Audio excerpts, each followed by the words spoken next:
미국과 중국을 중심으로 한 신냉전 구도가 점차 뚜렷해지고 있습니다. 이런 부분들을 뒷받침할 만한 이 각국 정상들의 움직임이 나타나고 있고요. 이런 과정 속에서 자국 이기주의는 더욱더 심화되고 있습니다. 여기에서 우리나라의 국력을 대변할 만한 우리의 무기가 돼줄 만한 산업을 꼭 찾아야만 합니다. 조금 더 이런 여러 가지 압박들이 오고 있는 상황 가운데서 이 부분 여러분들이 또 투자 포인트로 잡고 이 앞으로의 미래 성장성에 베팅을 한다면 충분히 또 수익을 낼 수 있지 않을까 싶은데요. 오늘은 어떤 종목군에서 시장에서 반짝반짝 빛을 내줄 수 있을지 저희와 함께 이런 종목군 잘 찾아보시죠. 핵심 뉴스 알아보겠습니다. 첫 번째 소식입니다. 간밤에 뉴욕 증시부터 정리해드리죠. 뉴욕 증시 오랜만에 시원스러운 상승 움직임을 나타냈습니다. 이벤트 데이가 임박했습니다. 이런 가운데 우려는 이제 어느 정도 반영이 되고 이것보다는 낫지 않을까라는 기대 쪽으로 조금씩 무게가 실리고 있는 상황이고요. 이런 가운데서 기술주들이 강한 상승 랠리를 펼치며 큰 관심을 받았습니다.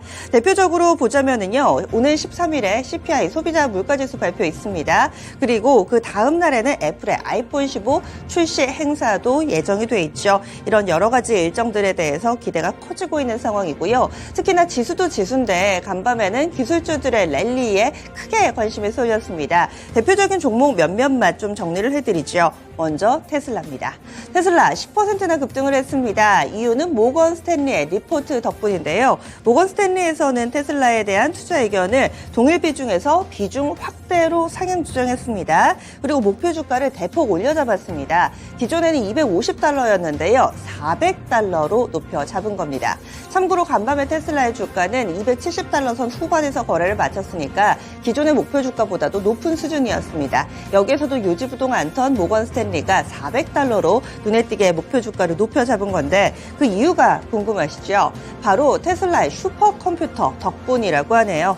테슬라가 도입하는 슈퍼컴퓨터 이름이 도조인데요. 이 도조가 테슬라의 평가 가치를 5천억 달러 더 높일 수 있다라는 이유를 근거로 제시를 하면서 이렇게 대폭 목표가 상향 조정을 보여준 겁니다. 이에 따라서 테슬라의 주가가 상당히 큰 폭으로 오름세를 보여줬습니다. 그리고 테슬라 같은 경우는 올해 들어서 꾸준히 좀 오름세를 나타내고 있는 모습이고요. 다시 7월 중순부터 오름세를 보여주면서 직전 고점 부근 재도전하고 있는 상황입니다. 어제 종가상으로는 273.58달러의 거래를 마쳤습니다. 모건 스탠리가 제시한 400달러까지는 아직은 굉장히 큰 룸이 남아있는 건데요. 꾸준히 이번에 좀 반등을 뚜렷하게 보여준 만큼 올라갈 수 있을지 관심이 고조되고 있습니다. 여기에 하나 더 있습니다. 기술주 가운데 메타의 주가 움직임도 상당히 좋았는데요. 메타 같은 경우는 오픈 AI의 이 챗 GPT-4에 필적하는 새로운 인공지능 AI 시스템을 개발하고 있다라고 밝히면서 주가가 약 3%가량 오름세 나타내기도 했습니다. 그러면 여기에서 영향을 받을 수 있는 국내 종목군들은 어떤 게 있을까요? 지난 8월 30일에 테슬라가 슈퍼컴퓨터를 개발했다라는 소식으로 인해서 당시에 움직였던 종목군들을 다시 떠올려 보시죠. 그날은 자율주행 관련된 종목군들이 장 초반부터 급등을 했습니다. 대표적으로 라닉스가 가장 먼저 상한가에 들어갔고요. 바로 이어서 모바일 어플라이언스도 상한가 대열에 합류하는 모습을 보여줬죠. 8월 말 이후 9월 달 들어서면서 자율주행 관련된 종목군들은 다소 잠잠했습니다. 혹은 한 차례 급등으로 인한 피로감을 조금 해소하는 시간을 보내줬는데요. 그렇다면 테슬라의 효과가 이번에도 다시금 자율주행 관련된 종목군들을 재조명해 줄 수 있을지 오늘 장의 관전 포인트 되겠습니다. 참고로 어제 텔레칩스는 8% 정도 오름세 보여줬고요. 모바일 어플라이언스는 3% 정도 상승한 반면 라닉스나 칩셋 미디어는 다소 좀 조정받았습니다. 힘이 엇갈렸던 자동차 주행, 자율주행 관련된 종목군들입니다. 오늘 장에 테슬라에 영향을 받을 수 있는 종목으로 묶어봤고요. 다음 소식도 뉴욕 증시에서 힌트를 찾아봅니다. 애플과 관련된 소식입니다. 애플이 앞서서도 통신칩을 비롯해 반도체 칩, 휴대폰에 들어가고 PC에 들어가는 반도체 칩을 자체 개발하겠다라는 의지를 여러 차례 표명해 왔었는데요. 하지만 이 개발 과정이 쉽지만은 않은 것으로 나타나고 있습니다. 바로 퀄컴의 통신칩을 3년 정도 더 쓰기로 했다라는 소식이 전해졌습니다. 월스트리트 저널에 따르면은 현지 시간으로 11일 보도가 나왔습니다. 애플이 퀄컴과 5G 통신칩 공급 계약을 맺었다라는 내용을 담고 있는데요. 이에 따라서 퀄컴의 주가는 거의 4% 가깝게 오름세를 나타냈습니다. 퀄컴 입장에서는 계속해서 공급을 할 수 있게 됐으니까 좋은 내용이긴 한데 이 투자자들은 그 이면에 조금 더 집중하고 있습니다. 내년부터 2026년까지 3년간 아이폰용 통신칩을 공급하기로 했다라는 내용인데요. 애플은 지난 2019년에 인텔사로부터 스마트폰용 통신칩 사업을 10억 달러에 인수를 했습니다. 2019년이니까 거의 4년 정도 됐죠. 그 동안에 통신칩을 꾸준히 개발했음에도 불구하고 내년까지도 개발이 이루어지지 않아 이 퀄컴의 칩을 계속해서 써야 되는 그런 상황이라는 것의 방증입니다. 이로 인해서 이 애플의 반도체 칩 개발과 관련해서 시장에 회의적인 시각이 나오고 있는 상황입니다. 그럼 관련된 종목군 정리하겠습니다. 사실 애플 부품주 하면은 단기간 내는 중국 쪽의 노이즈로 인해서 상당히 큰 폭의 하락 움직임을 보여줬었는데요. 이번에 이 애플 쪽에서 퀄컴의 통신칩을 계속 쓴다. 여기에 영향을 받을 수 있는 종목 묶어봤습니다. 파도 있고요. BH 그리고 DKT, TSE 이런 중소형주들 함께 보시면 되겠습니다. 다음 소식 넘어가겠습니다. 뉴욕 증시에서 힌트를 얻어봤다면 이번엔 글로벌 정세입니다. 전 세계가 주목하고 있는 북한과 러시아 정상의 만남. 이루어질 것 같습니다. 어제 이 시간만 하더라도 한다 안 한다 상당히 설왕설래했었는데요. 어제 저녁을 기점으로 해서 공식적인 발표가 나왔습니다. 이 김정은 북한의 국무위원장, 블라디미르 푸틴, 러시아 대통령 정상회담 연다고 어제 공식적으로 발표가 나온 거고요. 그렇다면은 언제 하냐? 이것도 밝혀진 바가 없습니다. 오늘 아니면 내일쯤이 될 것 같고요. 그리고 회담 장소나 뭐 이런 부분들, 출발 도착 시간 그런 것조차 전혀 알려지지를 않았습니다. 그나마 좀 알려진 사항은 지난 10일 오후에 이미 김정은 북한 국무위원장이 출발을 했답니다. 그런데 비행기가 아니라요. 전용 열차인 이 태양호, 그러니까 기차 타고 러시아 간다. 이렇게 볼 수가 있습니다. 현재 아무래도 좀 기차니까 오래 걸리다 보니까 현재는 북동쪽 국경 지역으로 이동을 하고 있는 것으로 알려지고 있습니다. 아직 도착했는지 여부도 알려지지는 않았고요. 이 블라디보스톡 방향은 일단은 맞다라는 외신들의 보도들이 나오고 있습니다.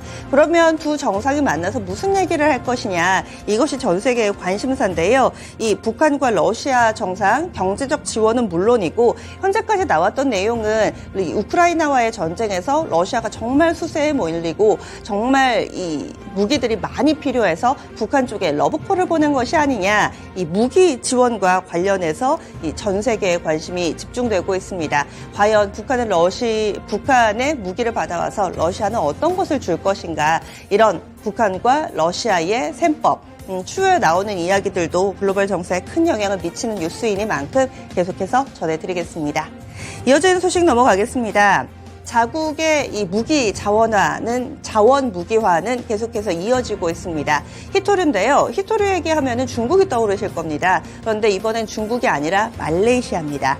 이 11일 로이터 통신에 따르면은요, 안와르 이브라힘 말레이시아 총리가 자원 착취와 손실을 막기 위해 히토류 원료 수출을 금지하는 정책을 개발하겠다라고 이야기를 했습니다. 말이 조금 어려울 수 있는데 자국의 자원을 보호하기 위해서 히토류 수출 안 하는 쪽으로 바닥을 잡겠다. 라는 겁니다.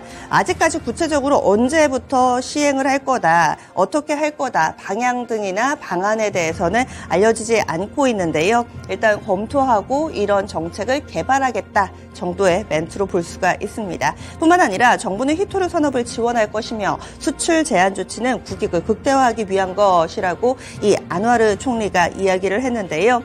각국에서 이런 움직임이 빨라지고 있습니다. 인도에서도 농산물 수출 일부 또 규제를 하고 있는 상황인데요. 여기에서 또 많은 원자재를 수입하는 우리나라 입장에서는 이런 흐름이 달갑지만은 않습니다. 히토류 관련된 종목군들 다시 한번 볼까요?